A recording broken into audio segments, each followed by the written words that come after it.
We knew coming to Minneapolis that the property taxes would be a bit higher than perhaps some of the surrounding communities, and that was okay with us because we really were pleased with the level of services that they offered. But over the last 5 years, they have gone up from around $3,500 to $4,800, so about $1,300 increase.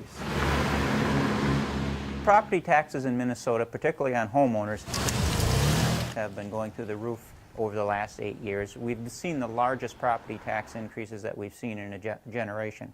And property taxes are a regressive tax, meaning that they fall most heavily on those with the least ability to pay.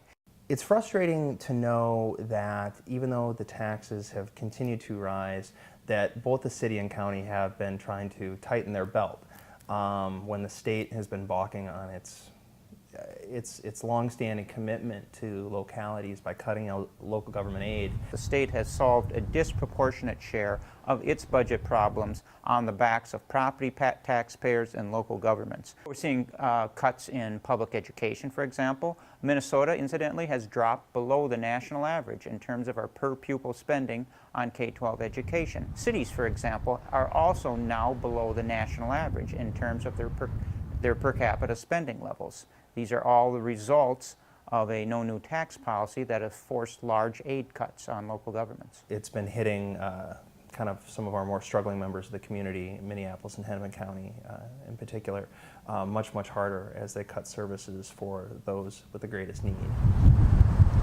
With the state of Minnesota facing a $7 billion budget deficit after you adjust for inflation, we are going to be facing some tough policy decisions. One of the options that has to be on the table is an increase in state revenues. This is the only way that we are going to both adequately fund public services in Minnesota and help control property tax growth.